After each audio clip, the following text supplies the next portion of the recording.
Hi, my name is Andrew Rains. I'm a wine educator and part of the team at Okanagan Crushpad. Now, today I'm going to take you on a virtual tasting of 4 different wines, but instead of just taking you through the tasting notes of the 4 wines, I really wanted to focus on some of the guiding principles of food and wine tasting. Now, food and wine pairing can be very intimidating for a lot of people. But when you understand some of the basics of food and wine pairing, how salt will affect wine, how sugar will affect wine, how bitterness will affect wine, it can actually be quite simple and will lead to better enjoyment when it comes time to pick what wines to have with specific types of food. So if you're not familiar with Okanagan Crushpad, they're a state-of-the-art winery located in Summerland, British Columbia that really focuses on sustainable agriculture, regenerative farming, and low-intervention winemaking. And one of the things that they're passionate about too is creating wines that are all vegan friendly. So you might not know that all wines are not necessarily vegan. In fact, it's quite common, particularly in the fining process of wines, to use things like egg whites. So if you're passionate about drinking wines that are vegan friendly, that don't use any animal byproducts, I highly recommend looking for wines that are vegan, such as the wines from Okanagan Crushpad. So this is something that I'm actually passionate about. My background actually is as a registered holistic nutritionist specializing in plant-based nutrition. So before I became a wine educator, I spent a lot of time trying to convince people to eat more plant-based foods. And one of the things that you're going to see in front of me here is a charcuterie board. Now, what you might not be able to tell just from looking at it is that this is completely plant-based. This has been generously donated to us by the Vegetarian Butcher. They have 2 locations, one of them in Kelowna and one of them in Gastown in Vancouver, and the foods that they have there are completely plant-based. So that's what we're going to focus on today, is showing you that it's quite easy to actually pair plant-based foods with wine, but if you don't have access to plant-based foods, you can certainly follow along by just making sure you have some salty foods, some sweet foods, and some high acidity foods, because the general concepts are all going to be the same.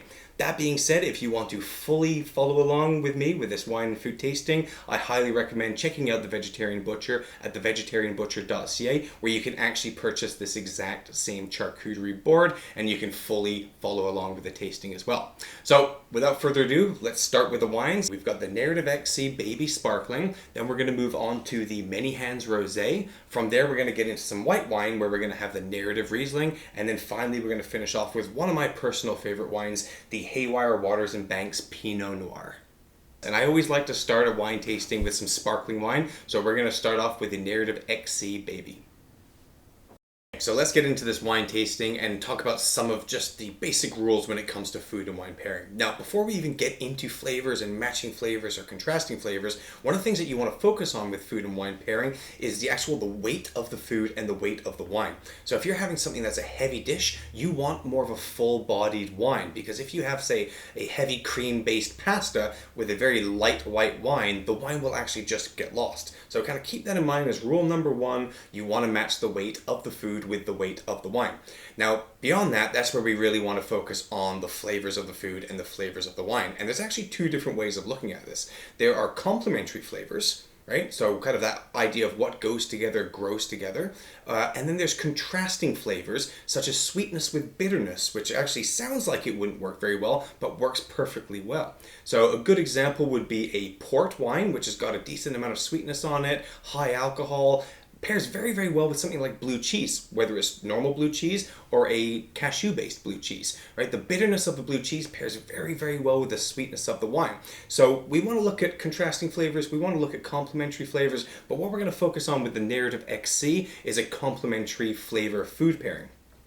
Now, sweetness in food can be very difficult to pair with wine. Quite often, sweetness will make the wine seem less fruity, will make it seem maybe higher acidity, and can be very difficult to pair.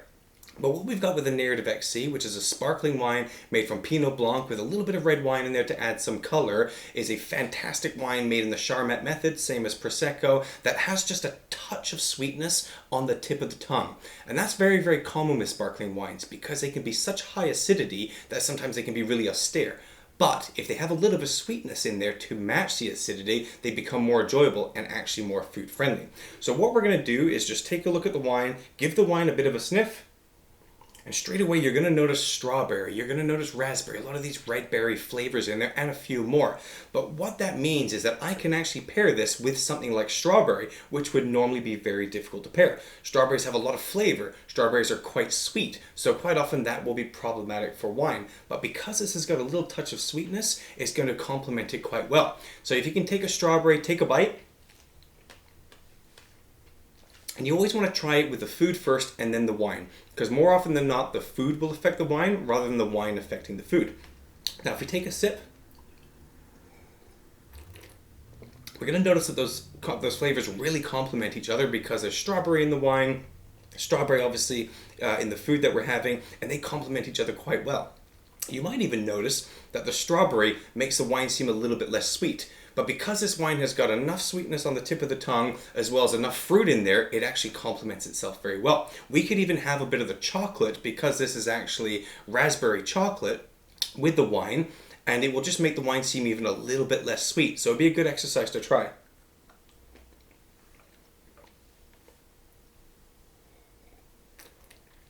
There you have it. So the wine tastes different if I'm pairing it with strawberry or pairing it with chocolate because of the sweetness levels. So keep that in mind. If you're pairing a sweeter food with wine, you want to make sure that the wine has a little bit of sweetness in there. So the next wine in our pack is the Many Hands Rosé. So this is a blend of Cabernet Franc, Cabernet Sauvignon, Pinot Noir, Merlot, and a little bit of Gewürztraminer in there as well. Now, Rosé has had a real resurgence, which is a fantastic thing. And one of the reasons that Rosé's had such a resurgence is because it is so food friendly. So Rosé is not just meant to be drunk in the summertime. You can drink it year round because it goes so well with turkey dinner, with fish, with salad, and especially well with charcuterie. Literally everything on this board will pair very well with a rosé, particularly a dry style rosé like this one. So there are certain different elements, as I mentioned, of food and wine pairings that we want to focus on, and certain elements of food that are high risk for wine and low risk for wine. So high risk elements of food would be things like spicy foods, which are very, very difficult to pair with wine. Umami is very difficult to pair with wine as well. But two of the things that are always going to be safe are saltiness in food and acidity in food. So saltiness in food, what it really does is it just increases the fruit in the wine, which is generally going to be a good thing, and it also increases the body of the wine as well. So that's what we're going to focus on with the Many Hands Rosé. So first off, I just want us to taste the wine, give it a swirl. You're going to notice straight away, it's got some nice red fruit on there, red berry, some strawberry, some watermelon as well. And then you're going to take a sip of the wine. Now, one of the things you're going to notice is that it's got some nice acidity, right? When you lean your head forward, you get that saliva buildup. Acidity in the wine is very important because it can cut through fat. So that's why rosé is so food friendly. When it's dry, it's going to have a nice acidity to it. So what we're going to do now is see the effect that saltiness in food will have on this wine. And there are a few things saltier than olives. So what I'm going to do is have a bite of an olive, and as long as you've got something salty at home, you can do this as well. Have the olive, take a sip of the wine. And you're going to notice straight away the actual fruit on the wine has been lifted, and the body of the wine, it seems more full-bodied. So that's why salt is so food friendly. It just increases the fruit, increases the wine. Now, another thing that's good for pairing an acidic food with, or an acidic wine with, is with a high-fat food, because the acidity in the food cuts through the fat. So this rosé would go very, very well with a cheddar cheese. So here we've got a cashew-based cheddar cheese, which you're going to try a little bit with a cracker there. Have a bite of that.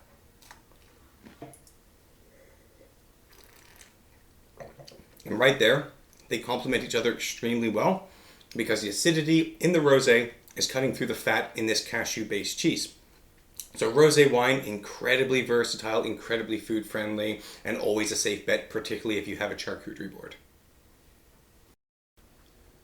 The next wine in our virtual tasting is the 2017 Narrative Riesling. Now, if you've got a lot of different flavors in your meal, something like a charcuterie board, it's hard to do any better than a Riesling. Now, Riesling is so versatile for many, many different reasons, particularly when it's made in the style of Riesling that I love, which is an off-dry style of Riesling with very, very high acidity. So Riesling can even stand up to spicy foods, which we've said can be very, very difficult because spicy food will increase the perception of alcohol in the the wine.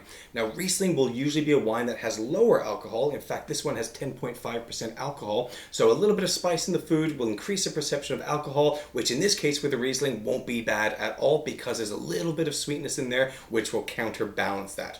Riesling's also very, very high in acidity, which means it pairs very well with foods that are high in fat as well, because the acidity will cut through that fat. So lots of different reasons why Riesling is so versatile, and to me, it's one of those things where everybody should be drinking more Riesling, particularly if it's with a type of food that has a lot of different flavors in there as well. So what we're going to do is, first off focus on the drink Riesling on its own. So if you give it a bit of a swirl, you're going to notice straight away you're getting some citrus notes there, you're getting some tropical notes, and maybe even a little bit of petrol, which is actually a benchmark flavor profile for Riesling. A little bit of tar, a little bit of petrol, which is something that's actually very, very pleasant in Riesling.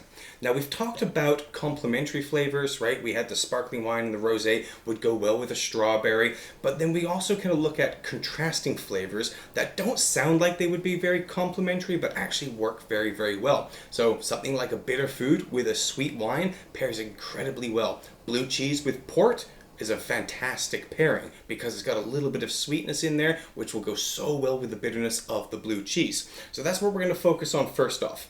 So we're going to take a cracker, and if you've got blue cheese or anything that's quite bitter, that's a perfect thing to pair with it.